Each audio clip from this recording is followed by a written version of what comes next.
gente, aqui é a Andrea do canal, ex-TJ nos Lençóis da Liberdade. Eu ainda tenho que me acostumar com o novo nome, hein?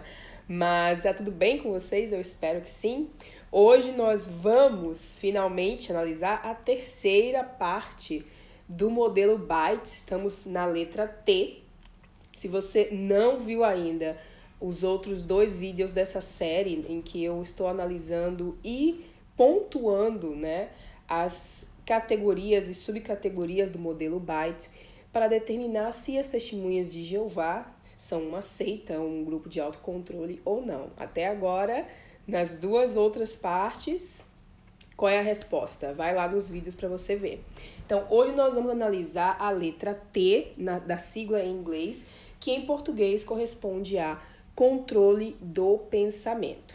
Mas antes da gente começar, deixa o like no vídeo, se inscreve no canal se você puder e quiser, e também compartilhe o vídeo com outras pessoas, tá?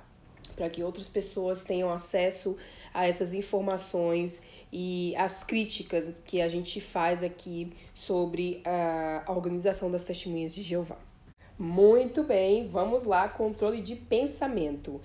O primeiro item aqui é mentalidade 8 ou 80, nós versus eles.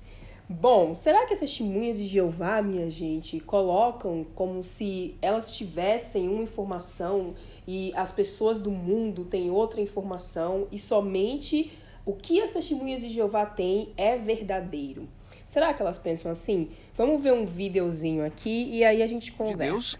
Mas o capítulo 4 de Miqueias fala do que está acontecendo agora, no nosso tempo, e nós estamos envolvidos. Sabemos isso porque no versículo 5 diz que ainda que o povo de Deus estaria unido, todos os outros povos andariam cada um no nome de seu Deus.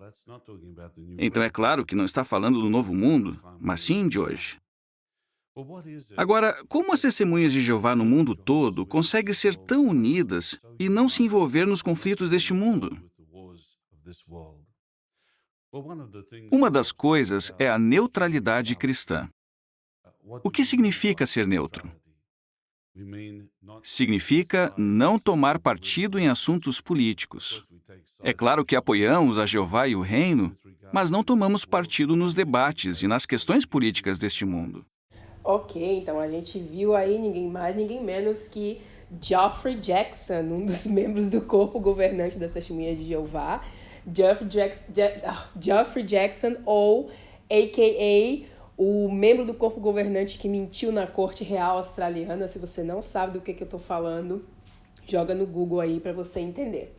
Muito bem, então aqui ele tá fazendo esse discurso, né, dizendo, tá vendo, a gente tem que perceber que em Miqueias, olha bem, tá pegando um texto do Antigo Testamento dizendo que tá falando das testemunhas de Jeová hoje, e dizendo assim, tá vendo aqui, tá falando de como nós devemos ser unidos e neutros. Ele falou neutralidade no sentido político, mas quando ele fala neutralidade no sentido político, ele está falando de os cristãos, as testemunhas de Jeová, no caso, né, serem neutras em absolutamente tudo. Eles até dizem que nós vivemos no mundo, mas vivemos separados desse mundo. Então, essa mentalidade 880, nós versus eles, né, ou você está com a gente ou você está contra nós, é muito forte dentro das testemunhas de Jeová em vários aspectos. Primeiro, o aspecto da perseguição, né, do complexo de perseguição que eles têm, de que o mundo inteiro está contra eles, de que o mundo inteiro dominado por Satanás está contra as testemunhas de Jeová e tem um plano para destruí-las, até mesmo o fato de só as testemunhas de Jeová é que vão ser salvas, né, no Armagedon. Então, sim, existe essa mentalidade muito, muito, muito forte, tá, lá dentro. Então, eu vou dar uma nota alta. Eu não coloquei a tabelinha com as notas, porque vai ser a mesma coisa da semana passada, tá? Vai ser de 1 a 7. Então, esse aí eu vou colocar a nota 7. É um grau muito alto da maneira como esse subitem do controle de pensamento, ele é utilizado dentro das testemunhas de Jeová. O número 2 é o muda sua identidade. Esse não vai ter vídeo, gente, mas eu vou dar exemplos aqui. Eu vou deixar, na verdade, linkado uma série de vídeos que a Testemunha de Jeová tem, que é do Congresso de 2020. É a história de uma série de simpósios, né? São diferentes oradores, e em cada simpósio tem um vídeo que conta a história dessa estudante, né? Dessa moça que estava pregando no carrinho, aí vem uma menina e ela começa a fazer o estudo da menina, e você vai ver ali como as testemunhas de Jeová mudam a identidade da pessoa, assim, de maneira prática, tá? Se você que nunca foi testemunha de Jeová e não sabe do que eu tô falando, vai lá ver esses vídeos. Eu vou deixar o nome do vídeo, porque são vários vídeos, perdão, é uma série. Então eu vou deixar esse vídeo linkado na descrição do vídeo para vocês verem como é que eles mudam a identidade da pessoa. Inclusive, eles até chamam de vestir a nova personalidade. Eles têm vários materiais, vários vídeos, vários livros e revistas falando que a pessoa precisa ter a nova personalidade. Só que aí tem um negocinho, né? Tem uma letra miudinha no contrato. Porque assim, quando você vai ver os pontos que eles fazem sobre mudar a nova personalidade, eles sempre vão listar coisas boas, tipo pessoas que eram violentas e agora não são mais, pessoas que eram imorais e agora não são mais, etc, etc. Só que eles não mencionam que essa nova personalidade inclui uma personalidade que não questiona e que vai ser totalmente obediente ao corpo governante. Você tem que se vestir de uma certa forma, todas as decisões da sua vida vão ser geridas por essa pessoa. Então você não tem mais identidade própria, porque tudo é decidido por você, tudo é pensado por você, tá? Então esse também vai ter uma nota alta, uma nota 7, porque sim, eles têm essa coisa de nova personalidade, né? Se despir da velha personalidade e se vestir com a nova personalidade. Ou seja, a nova personalidade é o robozinho da torre que eles vão criar. Número 3, usa linguagem carregada e clichês para impedir pensamentos complexos. Bom, como é que vai funcionar isso aí, tá? É o que a gente chama de apelo para emoção. Vamos falar assim de uma forma bem simples.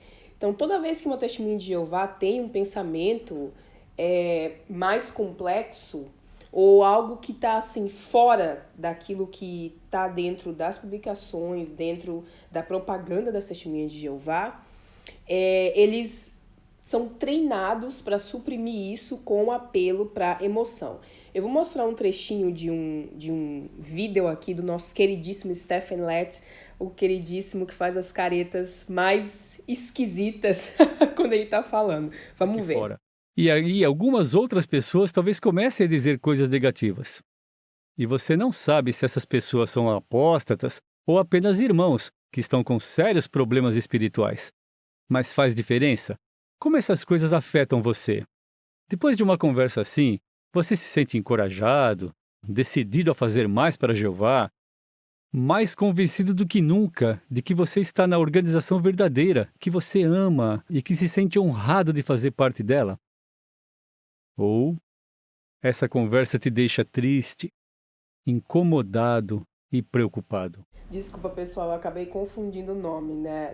Não é o Stephen Lett, não. É o David Splank, que também é membro do corpo governante, tá? Ele fez esse discurso chamado Trave uma luta árdua pela fé. Eu já reagi a esse discurso completo aqui no canal. Então, se você quiser ver, procura esse vídeo também. E observe o que eu mencionei antes, né? Como ele usa as emoções para poder fazer com que as pessoas não questionem nada. Ele faz uma série de perguntas, né? Tipo, será que essa pessoa que você está conversando é realmente uma testemunha de Jeová que está só com dúvidas? Ou seja, dúvida já é uma coisa totalmente ruim. E aí ele diz, como é que você se sente depois de conversar com essas pessoas? Você se sente realmente motivado a fazer mais para Jeová? Você se sente alegre por estar na verdadeira organização? Ou você se sente triste e com dúvidas, basicamente? É isso que ele diz, né? Em outras palavras. Porque justamente você não pode ter dúvidas, você não pode ter nenhum tipo de pensamento que seja fora da caixa daquilo que a organização quer de você. E aí você vê o apelo fortíssimo, a emoção que o David Splain faz nesse discurso. Se você quiser entender um pouco mais sobre isso, como eu disse, vai lá conferir o vídeo. O nome do vídeo, a capa tá Queimem os Apóstatas. Eu acho que eu até já mencionei esse vídeo antes, nessa série.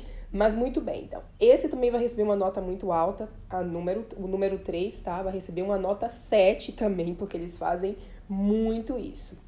Número 4, induz estados hipnóticos para doutrinar.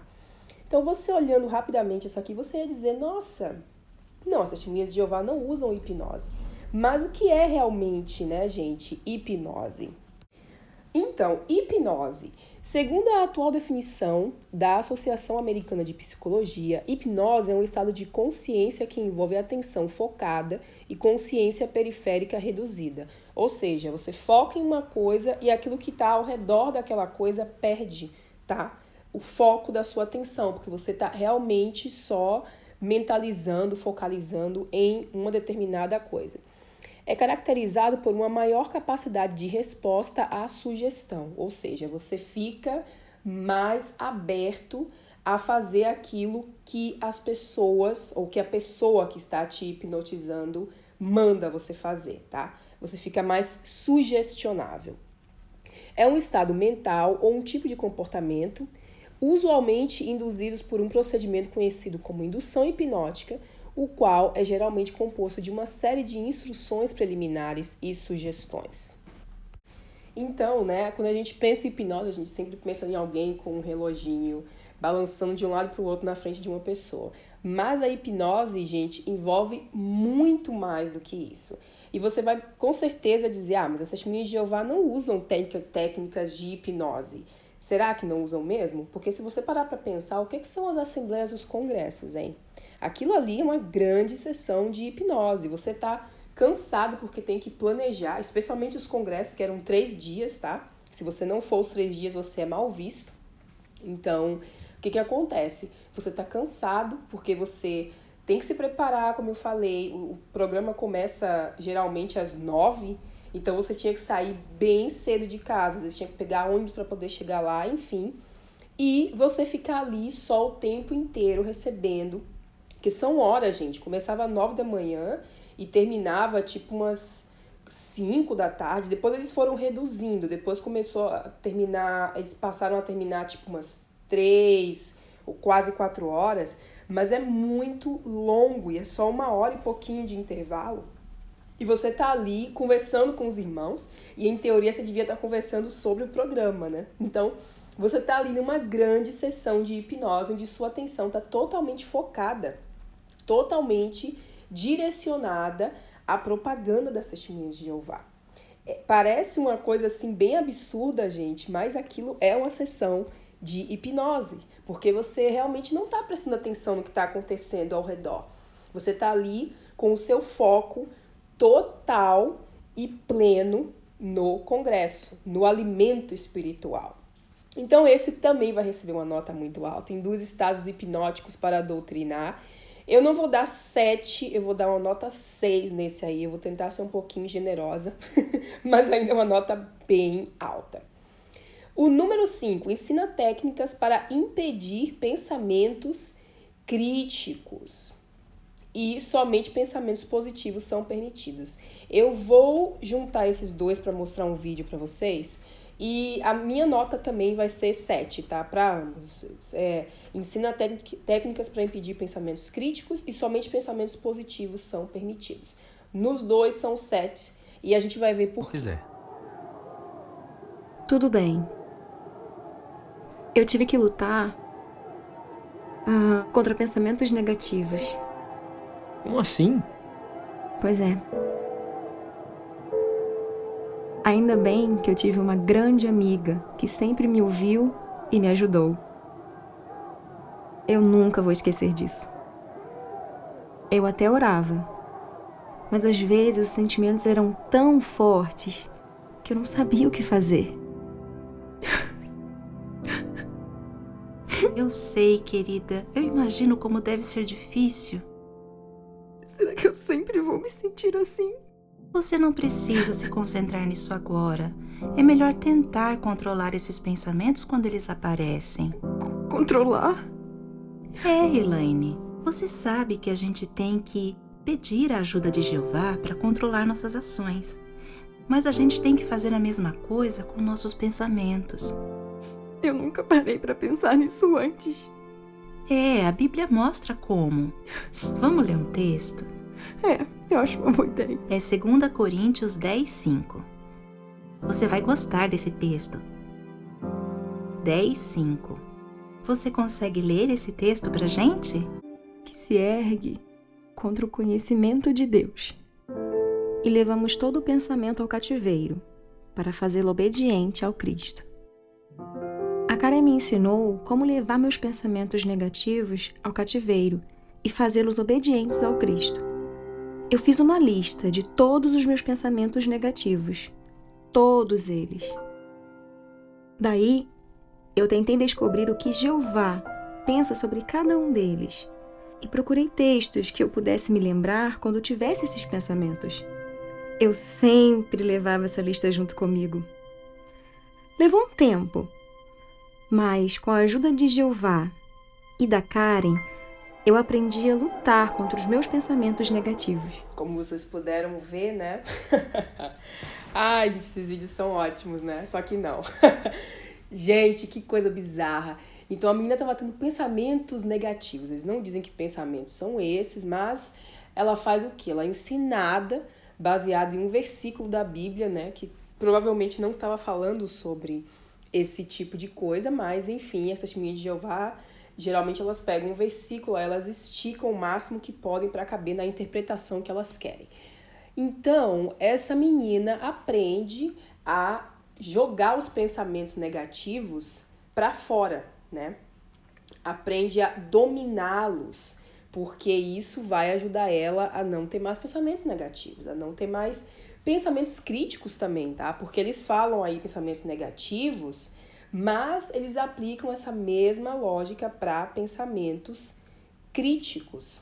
Como a gente até viu já quando o David Splain estava falando, ele disse o quê?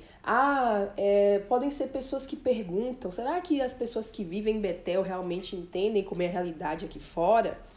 Será que esse broadcasting foi realmente edificante? São perguntas válidas, você tem direito de fazer perguntas e questionar as coisas da sua religião também.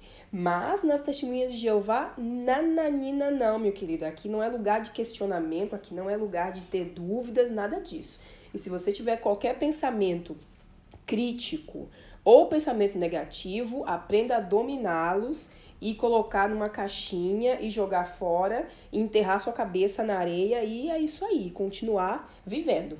Por isso que eu dei notas bem altas para esses dois itens, tá? E isso aplica a gente para várias coisas, até se você tem pensamentos e dúvidas, por exemplo, sobre as doutrinas da organização. Muitas vezes, se você for perguntar a um ancião, ou não sei, um servo ministerial, ou seu pai, sei lá, se ele for testemunho de Jeová, e se for uma pergunta que tá fora do script da torre, que eles... porque assim, as testemunhas de Jeová, elas dizem que é sempre para fazer perguntas, mas desde que as perguntas sejam aquelas fornecidas já pela torre de vigia, né? Não pode ser perguntas que fujam daquele script, porque aí muitas vezes eles nem vão ter a resposta. E eles dizem, mas não importa se você não entende ou não acredita ou tem dúvidas sobre isso. No novo mundo, as dúvidas vão ser sanadas. Ou eles dizem, até já ouvi várias pessoas dizendo assim, quando você tenta raciocinar de maneira lógica com uma testemunha de Jeová, eles chegam ao ponto de dizer, mesmo que seja errado, mesmo que não seja religião verdadeira, não tá me fazendo mal nenhum. É o que ele acha, né? O que a pessoa acha. Não tá me fazendo mal nenhum. Por quê? Eles são ensinados a reprimir dúvidas e pensamentos negativos de tal forma, gente, que eles chegam nesse ponto de dissonância cognitiva, de mesmo que não seja verdade, não importa, eu vou continuar aqui. Porque é isso, é o treinamento massivo para reprimir qualquer tipo de pensamento negativo ou crítico. Aí vamos para o número 7. usa meditações, orações, canto, etc., para bloquear pensamentos negativos. Como não sou corajoso por natureza, tenho sempre que me esforçar para melhorar. Como assim? Eu me lembro de um tempo atrás, quando minha esposa Eva ficou doente. Ela ficou no hospital por meses e eu tive que cuidar dos nossos filhos pequenos. E eu não sabia se ela se recuperaria. Eu orava e orava, mas parecia que não adiantava muito. E eu senti que a minha fé estava diminuindo. Eu comecei até mesmo a ficar com dúvidas sobre as promessas de Jeová para o futuro. O que aconteceu então? Um amigo apareceu na hora certa. Ele me incentivou a tirar um tempo para ler o que Davi escreveu no Salmo 27. No começo, eu não quis fazer isso, mas depois eu li. E as palavras mexeram muito comigo e me fizeram pensar bastante. Sabe, minha fé estava ficando como uma planta sem água. Então eu continuei lendo e meditando nessas palavras do Salmo 27. Então, como vocês observaram nesse exemplo, eu não lembro de qual congresso é esse vídeo daí, mas como sempre, todos os links que eu usei aqui vão estar na descrição do vídeo, tá? Então, a gente observa que esse irmão, esse senhor, né, ele simplesmente passou por dificuldades na vida e o que aconteceu? Alguém, né, foi lá e falou com ele a ler esse salmo aqui e ele começou a meditar e essa meditação na Bíblia foi o que realmente ajudou esse irmão. E veja bem, eu não estou aqui, todo mundo sabe, eu sou ateia, eu não acredito em nada, mas eu não estou aqui dizendo que não existe nenhum tipo de benefício em você meditar na Bíblia, se você acredita nela ou não. Se você acredita nela, tá? É isso que eu quero dizer. Agora, sim, eu acho que pode haver algum benefício psicológico de você estar lendo alguma coisa que você gosta de ler. Mas não é assim que se resolvem problemas. Não é meditando somente na Bíblia em que você vai resolver os seus problemas. Mas você observa bem nesse vídeo daí que ele diz que ele estava começando até mesmo a ter dúvidas. E aí o outro irmão foi lá e falou com ele para ler o salmo e tal. Ele começou a meditar e as coisas começaram a melhorar. Por quê? As testemunhas de Jeová falam muito isso. Tem que ler e meditar na palavra de Deus. Você tem que estar o tempo inteiro envolvido com as coisas da religião. Porque se você for fazer tudo o que é esperado de você, você tem que fazer o texto diário todos os dias. Isso aí já você está lendo ali a palavra de Deus, a Bíblia, né? Que é a suposta palavra de Deus de acordo com eles. Aí você vai lá, faz o texto diário, prepara a reunião, vai para a reunião, estudo pessoal, tem que ir para o campo, tem que se preparar para ir para o campo. Se você tiver família, tem que fazer estudo com a família, dirigir estudos bíblicos, etc. Então, tudo isso é uma forma de manter a pessoa ocupada. Porque se ela está ocupada, ela não vai ter tempo de ficar pensando em coisas negativas. E se por acaso a coisa negativa ou pensamento crítico aparecer, use a meditação na Bíblia, use as orações para poder fazer com que os seus problemas desapareçam de maneira mágica, né? Então esse também vai ter um número alto, vai ter um número 7. E por último, rejeita análise racional, pensamentos críticos e dúvidas. E esse aí a gente já viu nos exemplos que eu dei aqui no vídeo, nesse mesmo vídeo, né, os vídeos anteriores, a gente vê vários exemplos ali, onde fica claro que as testemunhas de Jeová realmente não podem ter dúvidas, elas não podem ter nenhum pensamento que saia do script da torre de vigia. Então eu vou dar uma nota 7 também para esse, e todos basicamente ficaram com a nota 7, com exceção do Induz estados hipnóticos para doutrinar, que foi o número 4, que eu dei a nota 6, porque sim, eles têm os congressos, etc., mas existem outros cultos, outras seitas que fazem muito pior. Então, por isso que eu dei uma nota 6, eu fui generosa, mas em toda a maioria foi a nota 7. Então, de acordo com o modelo Byte, no que diz respeito ao controle de pensamento, as testemunhas de Jeová são, sim, uma seita. Muito bem, semana que vem nós vamos para a última parte, que vai ser controle emocional. Como é que as testemunhas de Jeová utilizam o controle emocional para poder fazer com que as pessoas continuem dentro da seita. E por hoje é só, gente. Isso é tudo que eu tenho para vocês hoje. Até o próximo vídeo. Um beijo. Espero que vocês fiquem bem, que vocês tenham um bom domingo, que vocês descansem, que amanhã começa tudo de novo, né? Um beijão e até o próximo vídeo. Tchau, tchau.